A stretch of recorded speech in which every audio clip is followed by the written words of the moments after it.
Good evening, everybody, and welcome to our next installment, our next panel for the HWA's fundraiser Halloween in July. You're live with our cook-off with the agents, which is why I'm in the kitchen. No, I'm just kidding, really. I am very excited to be here with three world-class agents: Alec, Shane, Becky, LeJune, and Maeve MacLysaght. And we are going to, they're going to talk about kind of the do's and don'ts, what ages look for, all that kind of fun stuff. So without further ado, I will give the stage to them and let cooking begin. All right. It's funny. This is actually a first for me, ladies. I'm not sure if you've ever just let three agents in a room unbridled like this just to kind of do whatever the hell we want. I told them there's not going to be any dearth of conversation. No, definitely not. But again, usually it's like a panel and they're asking us questions, we're answering them. But now we're just kind of doing it. We can finally, let loose, footloose style. So it's nice. Oh yeah, I guess for those out there, I guess maybe quick introductions, and then we'll kind of just see what happens. Again, I'm Alec Shane. I'm at Writer's House. I've been there since 2009. Started my career assisting Jody Reamer, who represents Stephanie Meyer, the Twilight franchise, Ali Condi, John Green, Tahara Mafi, Ransom Riggs, a lot of really big YA titles. But I've always been a horror nerd, and so I kind of found the niche, repping a lot of horror titles at Writer's House. I now rep HWA, and I'm psyched to be here. I'm Becky LeJune. I've been working in this industry in one way or another for over 20 years now, which is a little shocking to me. I started working at the agency as an assistant and a reader, and then started taking on my own clients. There's just two of us, and it's kind of nice. I represent a lot of genres that Sandra, who started the agency, does not represent. For example, horror, speculative fiction of any kind, mystery, suspense, thriller. She does some mystery. Yeah. I'm Maeve MacLysaght. I'm an agent at Cops Literary Services. I've been on the agent side since 2019. I started at a remote agency, which was very cool in 2019, and then the pandemic started 3 months later, and everyone was like, nope, that's not cool anymore. But yeah, so everyone at the agency honestly does different things except for horror. We all cross over in horror for some weird reason, but I'm very age agnostic. I'm pretty genre specific. I go everything from middle grade through adult and graphic novel, largely in the sort of sci-fi, speculative, horror, rom-com, any sort of genre space. I was always such a weenie growing up. My best friend watched horror movies constantly, and I would sit there with my video game in front of me for 120 minutes. And the one time I would take it down to go to the bathroom would be always the scary face every single time. And so I thought I was such a weenie. And then I started actually acquiring my list, and I've just been, I just love it. Just want a ghost and everything, That's awesome. Yeah, I don't know, Becky, are you also a horror movie nerd, or is it more horror books for you? No, both. I've been, I joke and I tell my parents it's their fault, but they said that they brought me to see Return of the Living Dead when I was a baby at the drive theater. My mom was like, no, you were asleep the whole time. And I was like, that's what started. Still scared me. Wow. How about you, Maeve? How did you get coming to horror? I never thought that I liked horror because I was subjected to so much of it from my best friend growing up, and I'm scared of it. Like, a spooky soundtrack will get me. The beginning of Castlevania was too spooky. A very NES game, Castlevania? Just like a minor key, and I'm like, absolutely not. I'm gonna be murdered in my bed tonight. And then I wrote 2 different theses in college and for my master's about monsters, and I was like, never mind. I think you actually do like horror. I just come at it. So yeah. That's awesome. It's funny. I'm glad you mentioned jump scares, because I feel like a lot of, I could talk about horror movies all day, but I guess this is like a book talk, so maybe we should probably talk about books here. I don't know about you two, but a question I get a lot in the horror specific kind of writing field is like, what really makes something scary? And the big mistake I find a lot of authors are making is like a gross out contest, or they want to have they want to try and manufacture a jump scare in a book, which I think you can do, but it's much easier to manufacture a jump scare on a screen versus you're walking and then the next paragraph, boo, kind of a thing. So maybe I'll ask each of you. I'll be curious to know your perspective on what really makes something scary for you when you're reading. I think if the author is writing about things that scare them, that usually comes through in the writing. And that's, I mean, I have things that scare me personally, but for the most part, I just enjoy reading horror. And I think it's most effective if the author is writing from their own emotional space.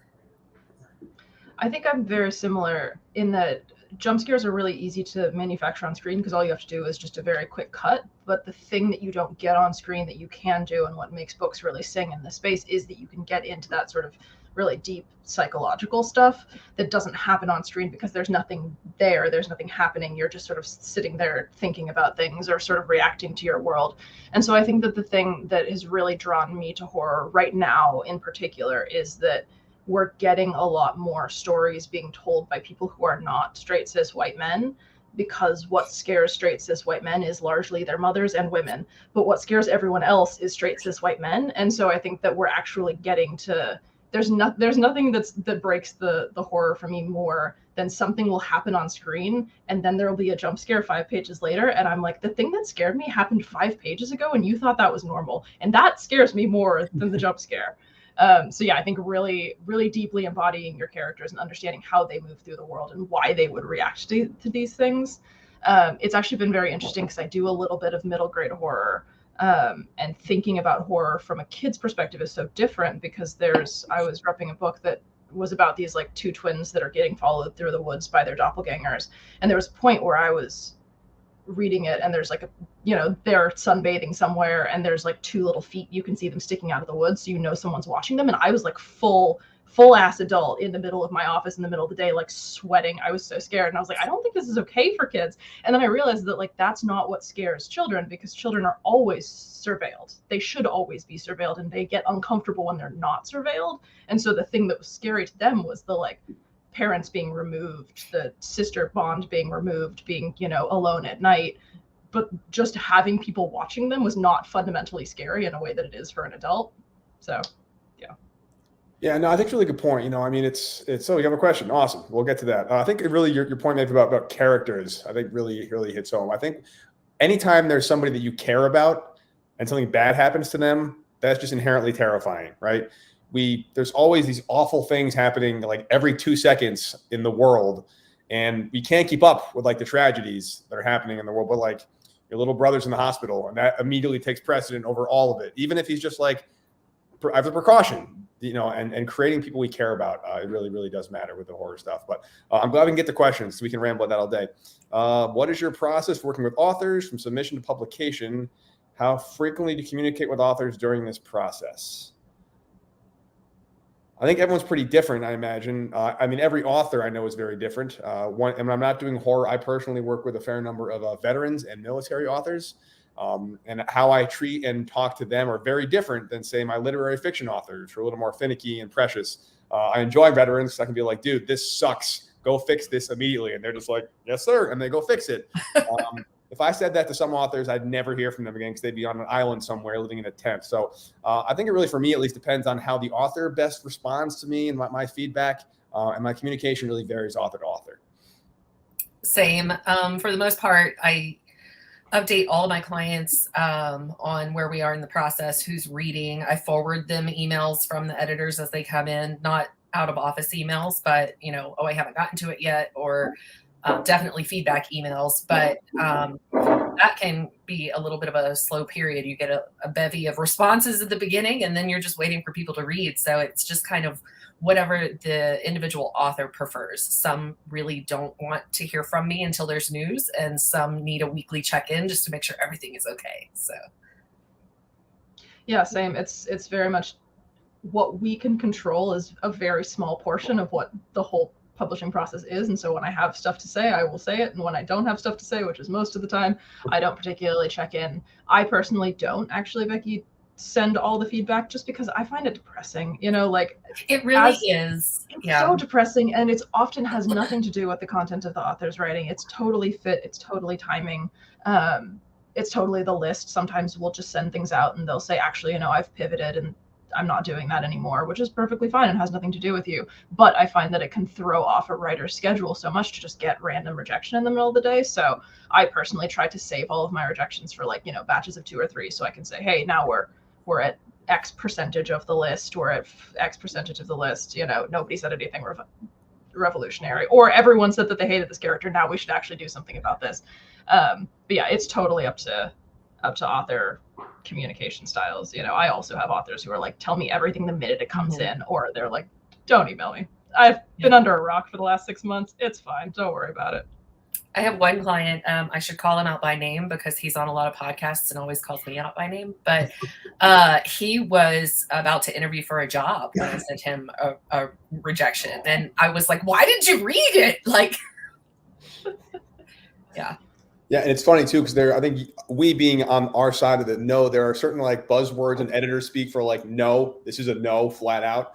But they don't say no flat out. They're like, thank you for sending this. Here's like 3 really nice things about the manuscript. Unfortunately, I didn't connect with the voice, or I didn't fall in love with it, or I can't position it, or I have something similar on my list. Those all just means no. And you forward that to an author like, oh, we got so close. We should revise it. And like, no, we shouldn't. Maeve, to your point, though, sometimes you get like 6 passes and all 6 are like, this character didn't work, or the ending really didn't work for me. And then you can kind of send those all back at once and we can revise and go back into it. So yeah, it's really hard to say. We get the question a lot. I'm guessing, what's your process working with authors? I always joke that I don't know if you're the same way, but I know things about my authors like that their spouses don't know. It's a very different, weird relationship. And that obviously it's business first and foremost, and it's a business relationship, but it goes much deeper than that, especially the longer you work with these people, because, they're letting you into their world and they're handing their baby over to you literally. And they're like, here, sell this. And sometimes we can't sell it. And a lot of times we can't sell it. Who are we kidding? And it's just a very interesting relationship. And I think which is also a question I always throw back to authors is, I know the agent hunt can be very daunting and difficult, but it's not just like finding an agent that says yes. It's finding an agent that like you want to be married to in a lot of ways, like sharing your vision, that phone call. Do you have the same editorial feedback in mind? Do you get along well? Are you dreading talking to them? It really should be a symbiotic relationship. I think a lot of times authors, they get so desperate for an agent that they get an offer, and even if it's not really the right fit, they take it anyway, and it never ends well. That's actually, I find that a lot of panels will talk about like, rejection feedback and why do you not get back faster and why do you not get back more detailedly? And, it's part of it is that, our authors come first and foremost, our clients come first and foremost. So anytime that we're reading queries is times we're not doing work for our authors, the people with whom we have a fiduciary relationship. But I also find that for me, honestly, I have been, as I've grown in my career, I've been giving less and less editorial feedback as I pass on things, because the point of me passing is that I didn't have the vision for it. And so, there are some very standard things that everyone can work on. Craft isn't there, dialogue isn't there, there's grammatical issues. Those are the things that we lost Alec. He's like, I'm out. Yeah, no man. Those are the things you can fix. And everyone can fix across the board. But if it's going to be something like, this character really rubbed me the wrong way, or I didn't like that the stakes weren't working for this person, I don't have if you revise it for me, I've already said no, and somebody else might say, I loved those things, don't change it, Yeah. I got myself into a bit of trouble in the beginning because I wanted to help everyone. I wanted to send, actionable feedback to everyone, and very, very quickly started drowning. So yeah, I mean, there's isn't time in the day. I think one of the biggest, and I don't know how to fix it. I always hate people that point out all the problems and offer zero solutions to anything, but like they're just, the way publishing is structured, like there just isn't literally enough hours in the day for us to read everything that we get in and provide individualized feedback on it. And something has to give. And unfortunately, it's the uneducated author, because we're not officially working together yet. And so a lot of it is free labor. And it's conversations that are happening right now that are really interesting. But I have zero idea how to fix it. So I try and keep my mouth shut and my ears open right now. I think the way to fix it is just remembering that nothing in publishing is personal. Like it's, again, the passes that we get are going to be not a good time, not a good fit, it's exactly the same thing. It is not, we hate you. It is not, nobody is seeing your work, which I know that it can feel like after a while, but remembering that nothing is personal, I think is helpful. For sure. Another question in here says, how do you vet an author when you're considering working with them? And what would you like to see in an author that makes them easier to represent? That's a good question. Authors that are open to feedback. I think one of the things with my process tends to be that I want to see something that's in progress so that I can provide some sort of feedback so that the author can see what my feedback looks like, so that they can make an educated decision themselves and decide whether or not we can work well together. And it's my way of sort of like, okay, can they handle feedback? Are they going to be open to making these changes? Because if they're not open to my feedback, which is probably not going to be as bad as an editorial letter, then they're going to be very hard to work with from that side too. So that's sort of part of my vetting process, but I also think it's important for the author in terms of their vetting process for me as well. Yeah, I also always offer my editorial feedback.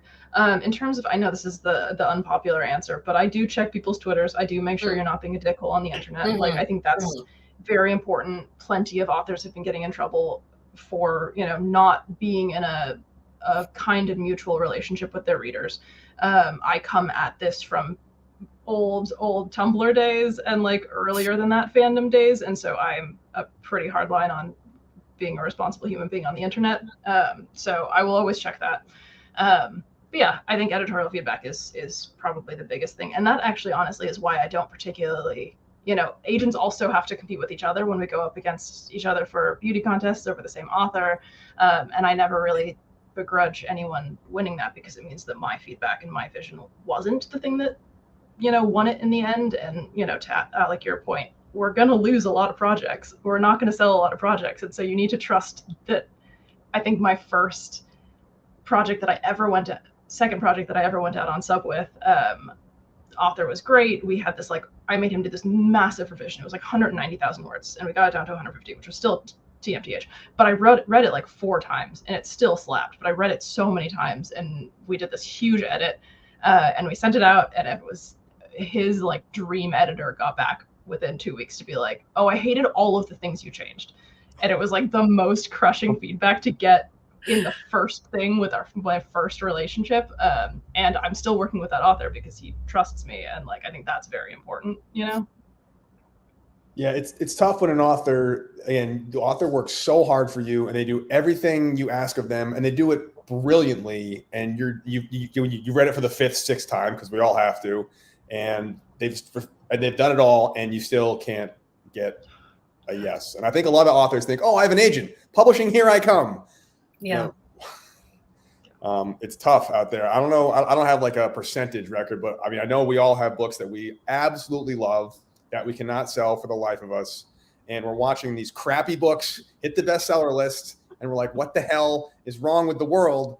But that's just publishing. I think probably the most important thing I would take away from anything publishing related is I don't know if I should say this. It's a secret of the industry, but nobody has any clue what they're doing, including me. Hand up. Yeah. I have no clue what the hell I'm doing. I don't know what's going to sell, what's not. I don't know what's trending, what isn't. I don't know what moves books in the marketing department. I have no idea. And maybe you two do, and please fill me in if you do. I am completely clueless as to what works in publishing. I think if nothing else, the Big Listiculous Wolfwood scenario taught us that nobody knows. Nobody knows. It's just a random sauce that appears one day. That's the thing I often get, and I've been getting fewer of them. I think either because I've been aggressively myself on the internet, or because people are getting smarter than this. But I used to get a lot of queries that were like, I have the next bestseller. And you're like, if we had the formula, we would do it.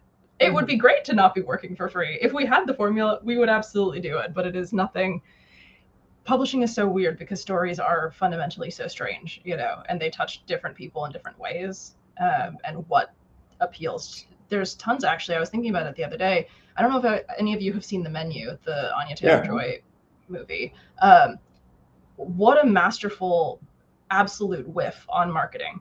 Because I have never seen it, but I think it is absolutely my vibe, because I thought it was going to be a boring court procedural, and all the people who watched it were like, this is too scary for me. And so, that thing of this could have been the right fit, and somehow wires got crossed. And if it can happen at the level of a huge blockbuster movie, it's happening with books all the time.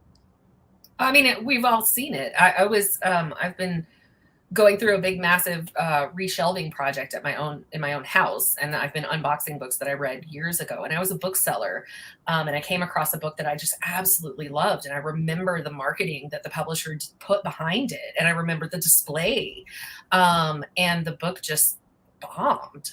And I thought it was fantastic. So it's just, even when it gets to the publisher, there's still no way to know if it's going to hit with readers. Yeah. Meanwhile, Bigelows Dickless, which is a great example. And then there was that woman last year who tweeted that nobody came to my book signing. And then like Stephen King and like Neil Gaiman retweeted it, and CNN picked it up. She sold like 15,000 copies of her book. So probably the most effective marketing campaign of 2022 was nobody showed up to a book signing. Yeah. So, and here we are trying to sell books that are not coming out until 2025. And we have to figure out what the market's going to be in 2025. So authors, if you're listening, just like write something you're really excited about and find an agent who's also excited about it. And you can both just flounder around in the dark together. That's kind of what agents and authors do. Yeah. Yeah. I call it screw me into the void. Yes, it really is. It really is.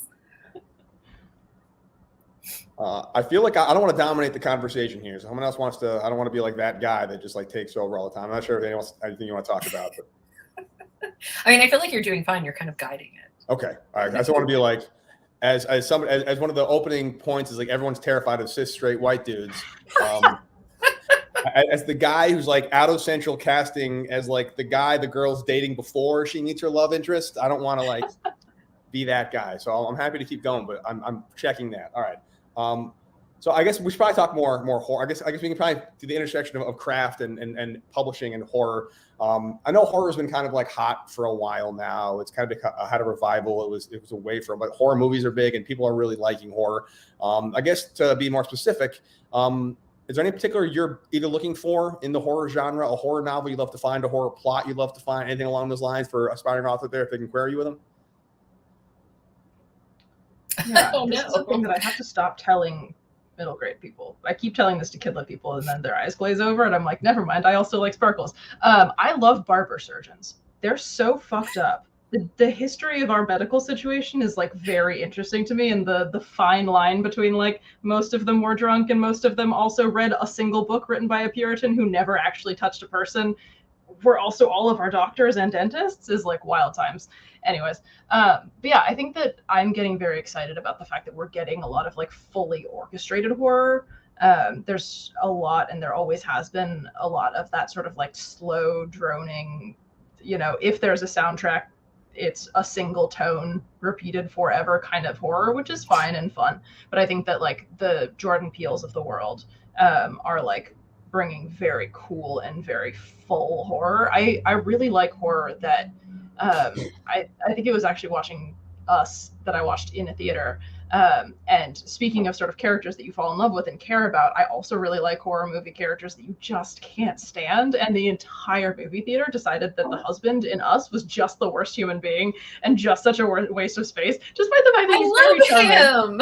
I know, he's so charming, but everyone was like, get in the fucking boat. Like everyone was shouting at the screen. It was so much fun, and it was still terrifying. But like we were having this like, I don't know, I think it's very easy to scare someone in a vacuum, and it's very scary to scare someone when the lights are on and there's people around you. And some books can really get that going. Dead Silence by S.A. Barnes. No. Dead Silence is no, it is Dead Silence. S.A. Barnes. I was right. Did an incredible job of that. It's essentially like the Firefly movie Serenity if it had actually been done well. But yeah, they did a really good job of that. It was one of those books that you want to like turn sideways so the scary words don't get you. I had I don't even know. I mean, I'm just looking for things that I like. I like folk horror. I like slow burn horror. I like so many different things. I will say very often horror does not leave me feeling unsettled or scared. Adam Neville's No One Gets Out Alive was the last book that really like freaked me out. I was reading it while I saved it. My husband went out of town and I was like, I'm going to read it. And I had to put it down. I couldn't read it in bed. I had to put it down. And that was very, that doesn't happen very often. So yeah, just horror that hits. I'm reading Whale Fall right now by Daniel Kraus. Like that's like right up my alley. Guy gets eaten by a whale. His oxygen's running out. He's an hour to get out. That is just like right up my alley. Awesome kind of book. I'm like, what scares me? We talked about, I think, right, what scares you. And one of the things that always scares me is like not knowing what I would do when like the shit really hits the fan. Like we can all say what we think we do when the burglar comes in the house or like when the riots start, but like you never really know, and you can't know until you're actually in it. So people that kind of get put in those extreme situations, those Jack Ketchum kind of off-season kind of things, I really enjoy. So that's something I'd love to see on my own personal list. I got a couple questions. That's a good thing to think about in terms of people who just want to do like infinite slasher. Doesn't work super well in book form, but I think making you very aware of your body is something that's so like, you're stuck in a whale and you have X amount of oxygen and you're really running out of it. Like the lung, not a particularly scary organ, but if you think about the fact that you're running out of oxygen, very scary. The luminous dead, you figure out within 30 minutes, you're like, I've never been more aware of where my intestines are while I'm reading a book than right now. And like that awareness can be very scary. 100%. I think I read somewhere it's like every time you take a breath, you reset your own death clock, which I think is just like, it's true. You do. And stuff like that. All right. How do you approach selling books that mix genres like horror romance? Let's see. Horror, like, all right. I think a big part of our job as agents when we're selling to editors is like, who do I pitch this to? As you're reading submissions, like when I'm reading, I'm always like, all right, I can see so-and-so reading this. I kind of have my mental submission list and like, how do I pitch it? Where does it go on the shelf? Because the number of times, I don't know about you two, but the number of times I've had an editor love a project, take it to acquisitions, and then the sales and marketing team did whatever they do on that Excel spreadsheet and they don't see a spot for it on the shelf. So how are you kind of figuring out how to pitch your projects when you're doing that? I kind of imagine that it's the one sales or marketing person that's like, we had that one book like 10 years ago that just didn't do well. So, and then they're like, okay, never mind. I used to be in sales and marketing and I was that person. No, nobody knows. Nobody knows. They also are just making wild assumptions. I think there's a really fine line between everyone wants a new spin on something, but you also have to make a book that looks like a book. And I think that's it seems really obvious, but it's a kind of a fine line. And genre exists only as much as we've already talked about it. Marketing can be very effective or it can absolutely flop. And so books only sell when they know where they should go in the store. And so, I feel like we're always retooling. This is folksy underwater sapphic mermaid romance. Like, we're making up all these cool things to be like, yes, this stands out on the shelf, but we also have to know which shelf it's going to sit on. And a lot of that is knowing what the conventions of the genre are and whether or not it falls in that. So for instance, horror romance needs a happy ending. Romance always needs a happy ending or else it has failed as a book in the genre, which means that if everyone dies at the end, that's a horror book with some romance in it. But if there's a happy ending and there's some spooky stuff, then that's a romance with some horror in it. And so I think that the biggest thing I always tell people is like, yes, everyone wants to have the newest idea under the sun, but you're actually writing for the endpoint user. It can feel like you're writing for your agent and you're writing for your editor and you're writing for a publishing house, but you're writing for an endpoint user, and an endpoint user walks into a bookstore and says, I feel like reading a romance novel today. And they're going to walk to that romance novel shelf. And so does your book look like the ones that are there? Is your reader going to be disappointed if they say, I want to read a romance novel today and everyone dies at the end? Versus, is it going to sit on the horror shelf and your reader goes, oh, this is surprisingly spicy and I enjoy this, Yeah, and it's also like as bookstores kind of close and shrink, the shelf space is getting limited anyway, and so it's really, I think it goes back to the point we were making earlier about maybe write the book you really want to write and write what you love and don't worry so much about where it's going to go on the shelf right now. And then once you find your agent, maybe you can kind of figure it out together. The number of genres I've just made up because I didn't know where to put it. Like cli-fi is a thing now, and like dystopian became speculative and horror became like paranormal thriller, and there are all these different buzzwords you can use to skate around the cliches no one wants to see anymore, because it's a good book at the end of the day, for sure. Another question here is, how do you approach the sale of foreign rights, audio rights, or film television rights? Do your respective agencies have their own departments? I know, Becky, you're just a two-person shop, so probably not. You have your own audio person, but Maeve, do you have your own audio sub rights person in town, or that's you? That's me. Yeah. Yep. I'm the rights person. Yeah, my in background terms of foreign sales and all of that, I myself. I will say in general now, it's getting a lot harder as agents to retain audio rights, especially. Film TV is always retained. That's almost a non-starter.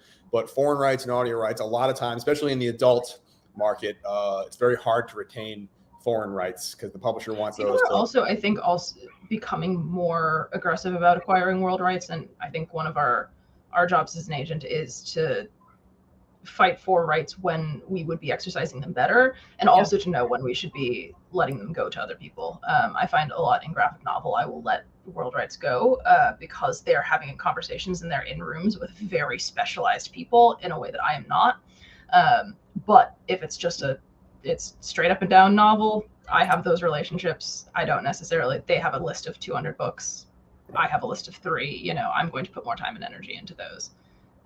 So yeah, I mean, that's what you hire an agent for. People always think about the first step, which is write the book, sell the book, but everything that happens afterwards, all the subsidiary rights, all the things that we do with them, that is not just sell a book, I think is the thing that brings value to an agent. Well, and the most important thing too is sort of deciding which battles you want to fight. You're not going to win them all. So if you're pitching to a publisher that has their own in-house audio department, maybe you'd let that one go and you want to keep foreign rights instead. But you can ask, how aggressive are you with foreign sales? Do you have foreign distribution? Do you have somebody that's going to actually do this? And then there's always the sunset clauses, which are kind of, but yeah, again, just a quick publishing 101. Obviously, if you just sell, usually it's like it used to be, you take an editor out to lunch, you'd both get hammered, you'd pitch a book on the spot, and they'd buy it for $5,000, and you'd sell the paperback rights to somebody else, and every single right was split up, and now it's one big rights grab. But if you are able to only sell, say, North American rights to the publisher, you can sell audio rights to recorded books for more money at the advance up front. You're going to get right away versus earning your advance back via those sub rights sales the publisher does. But yeah, I've had a couple of authors I've retained audio on because they're kind of grandfathered in because they retained audio back before it was cool. But I'm just having a really hard time retaining audio now because audio is so much more popular than it used to ever be. I was personally very worried when the pandemic hit that audiobooks would go by the wayside because no one was driving anymore. No one was going to the gym anymore. But audiobooks skyrocketed because they were all just sitting at home with nothing to do. And we all ran out of stuff to watch on Netflix 2 weeks in. So it's much harder to retain audio rights. But as agents, it is our job to try and retain as many rights as we possibly can, exploit as many rights as we possibly can. It's just, to Maeve's point, sometimes the book's very, very American, say, like a World War II, that's probably a bad example, an Afghanistan war, American sniper style, military memoir. Probably not a lot of Turkish rights sales for that, for example. So I'm happy to give world rights for books like that. So it goes project by project. I was born in 1992, so I've never taken an agent out and sold Neither. I got there at the absolute worst time. This is the 80s. I'm 42, but apparently there was once a time where that's how books were. The Jaws, for example, was sold for $5,000 at lunch, and they came up with the title at that lunch, and then eventually went and wrote it, and the rest is history. Yeah, I'm the same age as you, Alec. No, that has not been my experience. Oftentimes I do wonder, oh man, what if I was doing this in the 80s? Yeah, the golden era. Back when horror had its own section in the bookstores, and it's not just lumped in with John Grisham, a bunch of jerks. Anyway. What relationships do you have with publishers, and how do you decide which publishers to approach for a particular work? That's a big part of our job, is kind of the schmoozing, networking, knowing who to submit to, doing the lunches, the coffee dates, the drinks outings, the conferences, the mixers. It's cool now in that publishing is no longer completely centered in New York, which I like. You don't have to basically be in or around New York to go to the lunches. You can do a lot of Zoom meetings, stuff like that. But, like I said earlier, when I'm reading a submission, if I'm not already thinking, who can I send this to? It's probably a red flag. So, I think probably the most important thing we offer besides kind of managers of a career is just having the connections and knowing who to give what to. But it's tough though, because I feel like editors are always moving. They're always leaving. Imprints are always closing down. The number of times I've emailed to check out a submission and got I'm no longer there. So it's not just knowing who to submit to, it's knowing like who's still alive in publishing, which makes it tough. It's I true. think that's like the bulk of our job, really, because the thing is, I have been less and less editorial as I've gone on, though I love editing. That's one of my favorite things to do.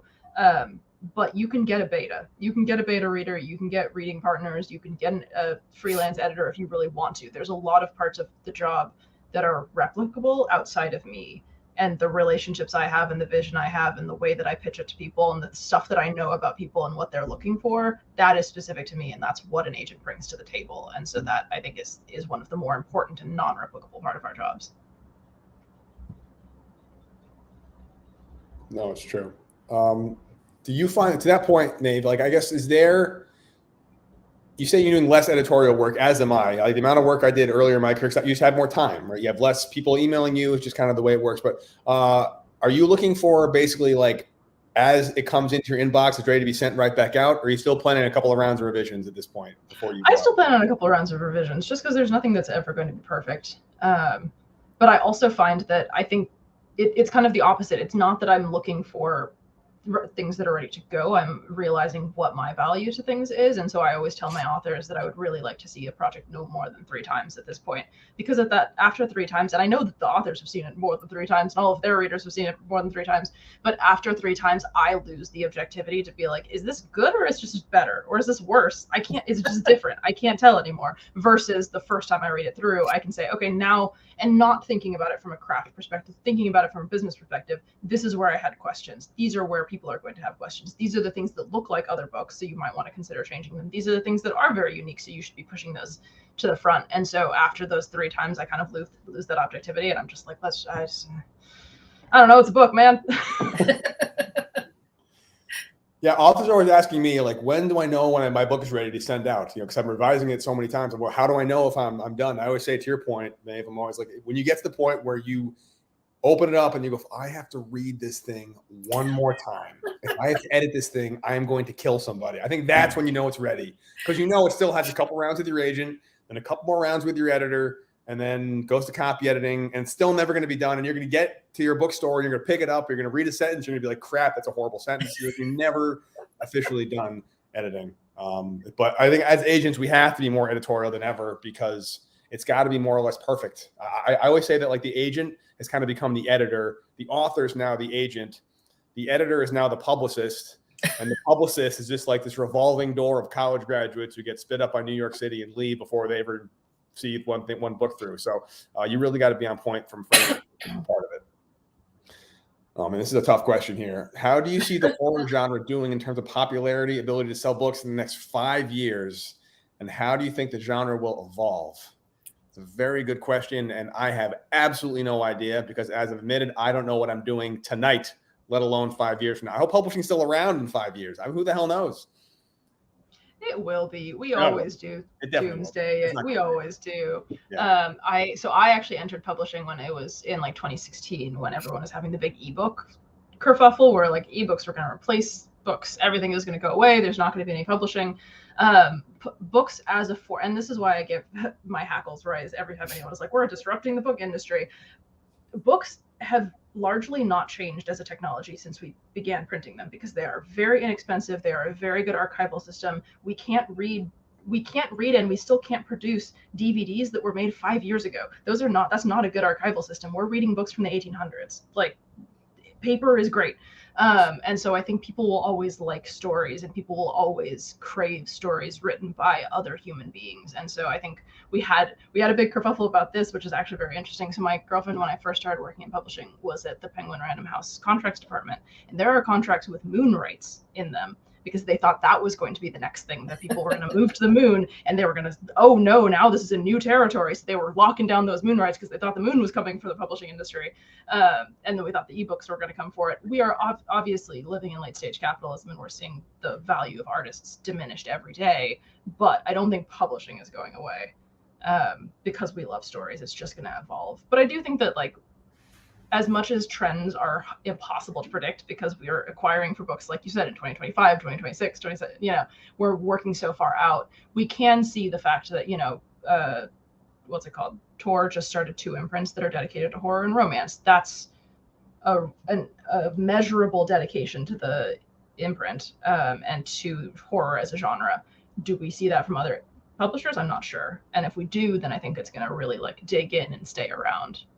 And it's so cyclical too. Publishing is there's cycles. You know, there's a while you couldn't sell vampires. Now everyone wants vampires and angels, and I feel like it all kind of comes back around. So again, it all really comes down to if you're ever sitting down to write something, you're like, all right, what's trending right now? Don't just write something good. And books aren't going anywhere. Just like now that, if you're really, I feel like it's kind of thing now, ebooks they kind of replace the mass market, where if you're just kind of maybe a casual reader, you want to bang through books, you have your Kindle, you have your subscription, you bang them out. If you really like books and you're a book nerd, you probably like a really nice bookshelf, have these beautifully produced hardcovers or trade paperbacks on your shelf. The same way, if you're really like music, you now probably have a record player and vinyl records versus your playlist on Spotify, or a nice Blu-ray collection versus like Netflix or whatever. People still want pieces of art in their house in some capacity. So I think there will always be room for a nice, well-produced book. It kind of talks about who you are as a person, what your bookshelf looks like, I think. So it's kind of like part of your personality, provided that paper still exists. Paper is pretty expensive right now. I get a lot of questions. If you have like a thing about word count now being a problem because paper is so expensive to produce and print that people actually want shorter novels versus like the 90,000. You've been hearing this at all about like they want shorter books because like the production cost of actual making the book is so high? See, I'm the opposite. I'm the one that wants the shorter books. My attention span is infinitesimal. My attention span peaked at Vine and has just gone downhill since that 6-second sort of like snippet of greatness.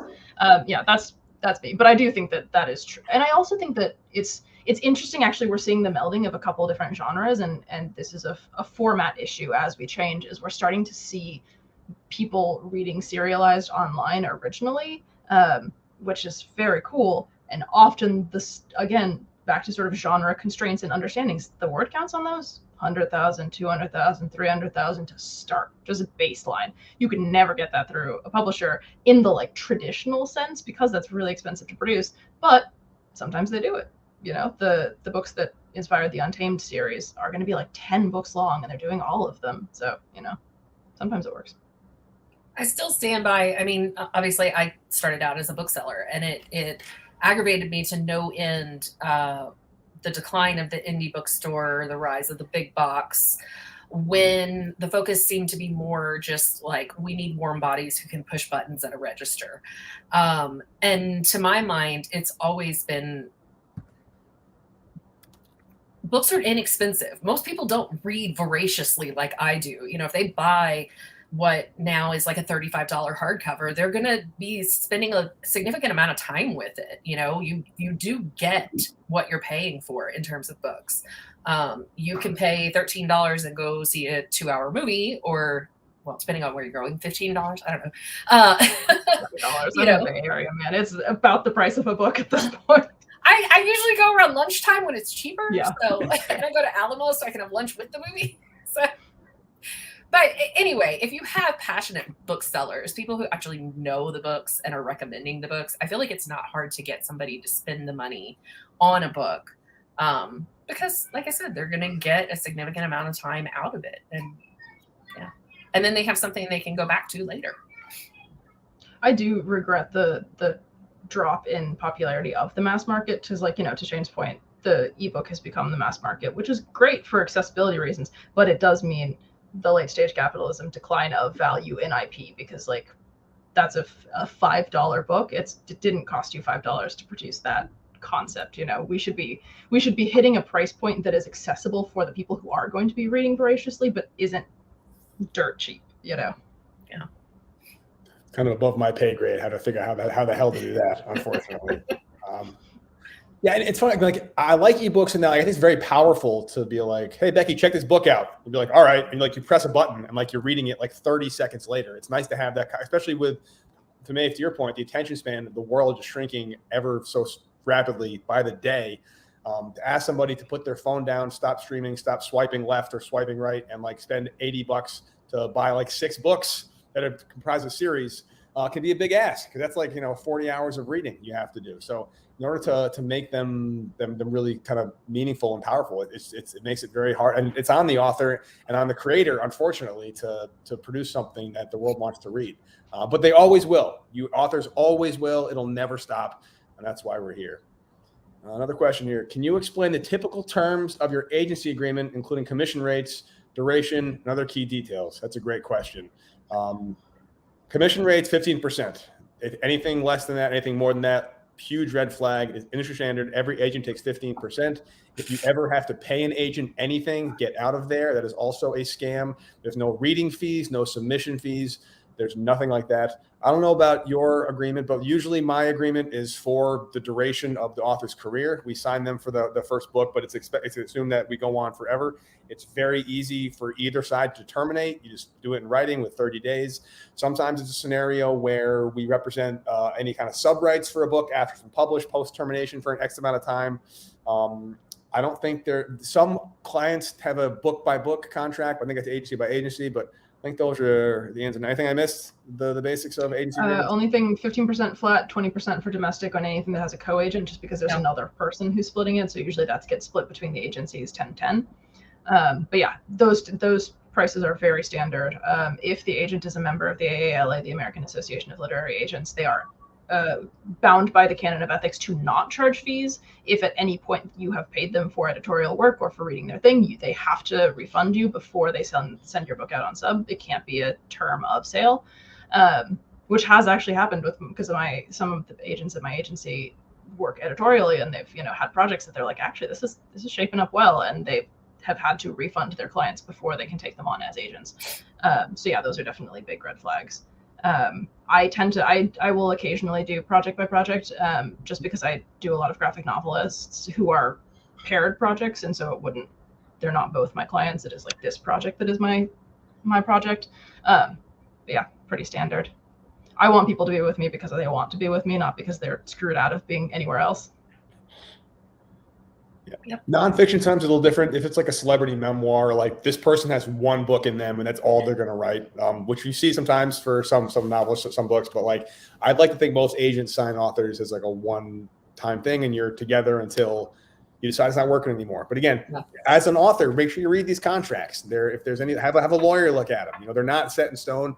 I've had alterations made for certain situations and certain parameters of different authors. So don't just sign it blindly. You are having a contract, and also you are paying us. We work for you. You are our boss. I know it seems the other way around, but we don't make any money until you make money. Every dollar you make, we get 15 cents of that. So I have clients that I have literally never made a dime off of, and I've been working with them for years, and that's fine because we have a great relationship, and I'm happy to do it. And we're just hopefully front loading the work for when they become famous. Now they have like 10 books they haven't sold yet. We can put them in the pipeline. But definitely you want to sign a contract. I know it's gotten a lot more corporate, for lack of a better term. A lot of older agents, like we're handshake agreement kind of people. I believe in contracts. Wild. Yeah. Like we have at Writer's House, we had some really famous authors back in the day who were just like, yeah, sure, there's nothing in place. So I'm sure every agency has those kind of legacy authors that were just like handshake agreements. But always make sure you sign a contract and you're comfortable signing it before you do. I think that's true of author. Oh, sorry. I was just going to say, I always stress to my clients, like, ask me questions. I want you to understand the contract. Now, whether or not they do is on them, but it's important to me that they know that I'm willing to explain, things that we can't change and why we can't change them, and change things that we can and work with them on that. And I want them to know what they're signing. So that I would also say, if you're ever working on a project with another person, if you're collaborating, I love contract. I'm also the contracts person, so I love contracts. Sign one with your co-writer. There's nothing worse than getting halfway through. I come from the webcomic world where my favorite webcomics were stopped because they got in a tiff over something and nobody had rights to continue it. So like, decide these things before it becomes a problem. Yeah. Everything's fine until they're not. And that's why contracts are important. I could be your best friend in the world. You could be lifelong friends. You still get a contract because you just never know. It's preparation for the worst case scenario. Another future question. All right. Maybe we can close with this. Where do you see the industry heading in the next 5 to 10 years? And how do we plan to adapt or lead this changing landscape? I don't know about at your agencies, ladies, but the big conversation around the author circle at Writer's House is like, what the hell are we doing with the AI situation right now? How do we manage it? How do we navigate it? They're doing AI covers. I don't know if you had that thing going around with like Mark Twain's latest novel. Have you read Mark Twain's latest novel? It's spot on. How are people navigating this new maze of AI? And it's changing so quickly that like by the time we figure out how to deal with like the latest brand, the Matrix is already advanced 5 feet forward. So we're kind of still figuring it out. I don't know if you had any real meaningful conversations about it, but I think it's going to be fine, because one thing AI can't do is like create original ideas. They have to derive their stuff from what already exists. So until they can become completely sentient, it's going to be okay. But that's the big conversation we're having right now, is what to do about AI. Same, what language to add to contracts to protect our authors, that sort of thing. And then sort of how to handle if and when the publisher will and won't negotiate those. So AI is a big one for me. I was raised by communists. I think there is fundamentally no ethical AI. There's a lot of magical thinking that goes into computers, and just sort of like, it's going to make a thing. And you're like, yes, but what is the material cost of physically running those servers and physically running that program? And also, what is the intellectual and cultural cost of saying anyone can write a book now? Anyone has always been able to write a book. It's very easy. It is, once again, a very low-tech thing to do. You need not even a pencil and paper. You could do it in your brain if you really wanted to, and maybe put it on in an email. You could do it at the library. So I think that it is fundamentally unethical to be supporting AI in any way, shape, or form, other than very good math. That is what it is good at, very good math. Agriculture, medical services, spaceships, things that need really good math. Books don't need really good math. And art doesn't need really good math. And so I am very hardline on that. But yes, I think the thing about agents is that we're always going to be responding, just like the ebook, just like Moon Rights, we're always going to be responding to changes in technology and changes in the marketplace, and we're going to stay flexible on that. I think for me, what I think we're going to see a lot more in the next 10 years is collective action. I think we're going to start seeing more unions. We're going to start seeing more solidarity between artists and authors and actors, just like we're seeing right now, because we all live in a late stage capitalist hellscape. And so the only way to support art is to support all art. Yeah, I guess one of the positives also, like there's no way you can really make money off an AI generated novel, because nobody owns the copyright to that. Yep. And so literally anybody can charge for an AI generated novel that has nothing to do about it. So if you're kind of one of those faceless corporations who wants to capitalize on profit, AI is not the way to get there for books, because there's no way to legally copyright it. And now, again, 10 years, 5 years from now, who knows? I think the only thing I can definitely say is we're always going to have authors. We're always going to need authors. We're always going to need books. We're going to need people who work in and around books and publish books. How that gets done, I don't know. But if you are a creative person with a great vision and some talent, there's a space for you in the pool, and we'd love to have you. All right, so we're kind of up with I don't know how long we're supposed to go. Well, we've been talking for an hour. This is the most unstructured and the best possible way, the most unstructured agent talk I've ever been in. Usually I'm kind of we're restrained to whatever the topic of the day is. It's been a lot of fun chatting with everybody. I don't know, maybe we can all like some parting words of advice, anything. I mean also how to what you're looking for and how to find you in terms of querying and whatnot. Yeah, you want to start? Yeah, I guess I'll start again. So again, I'm Shane at writershouse.com. I'm pretty easy to find. I am on Twitter, although I don't like Twitter at all. I only use it for publishing related stuff. It's a miserable hellscape, even at its best. But you can find me on Twitter, MS Wishlist, Publishers Marketplace, all the places you can find agents. I'm there. I'm not close to queries. I'm never close to queries. I'm always looking for stuff. So if you think we're a fit, do some research and just say, I saw you talk at the How To with Agents, and it'd be great to hear from you. Our website is bondliteraryagency.com. I am on Query Manager. I take queries through Query Manager, and you can find that link on our website. I do occasionally close to queries, and I may close soon because I have like 3,000 unread queries. But if I am closed, I always take referrals. I'm always open to people at conferences, things like that. So just reach out and ask. And eventually I will open again. So. I'm at, well, you probably find me on the Cops Literary Services, copsliterary.com. I used to agent under a slightly modified version of my name, and my name is unpronounceable and untypable anyways. So if you follow one link, all the other links are, I have made it very easy once you get to that one thing. I just don't like saying my name out loud because how is anyone going to find that? Yeah, I'm on Query Manager. I take queries specifically through Query Manager. I close occasionally because I feel bad about how long I'm taking about things, but I am always looking for exciting stories. So I'm trying to close less, is what I'm saying. I should close the queries. I just always forget to close the queries. And then I've also I closed the queries once, but I got just as many queries as when I wasn't closed. I'm like, why am I even bothering closing the queries? There's been several times when I've closed the queries, and then I've had very nice people email me to say, hey, I just sent in a query. I thought you said you were closed. And I was like, oh, thank you for telling me. You absolutely snuck in. This totally counts. Yeah. Yeah, I do. What I tend to say is that I'm close to unsolicited queries. So, for example, people that I've met at conferences and things, I have special little links that I make for conferences that stay open. Yeah. Well, awesome. Again, it's always really fun to talk to other agents because I feel like we don't really have to interact professionally because we should all hate each other and be competing for clients left and right, Hollywood style. But oh my God, I gossip so much. I do but almost every beauty contest I've ever lost to somebody, I've called the agent up to be like, you seem cool, we should chat. Yeah, no, it is. I think I'm broken. Nobody else will do it. Everyone else is like, that's pathological. Like, we're not like Hollywood agents where we're all just like assholes who are just trying to like backstab and politic our way to the top of CAA or whatever. We're all just big nerds who like to read. And I don't really care. Obviously, I love it when I sell the book, but I'm just always really happy when a book I lose sells for a lot of money because it means it's out in the world.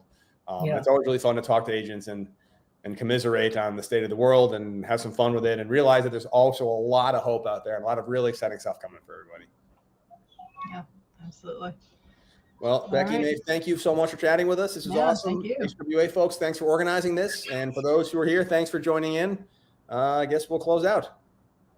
Sounds good. All right, everybody. Good night, Have a good night. Bye.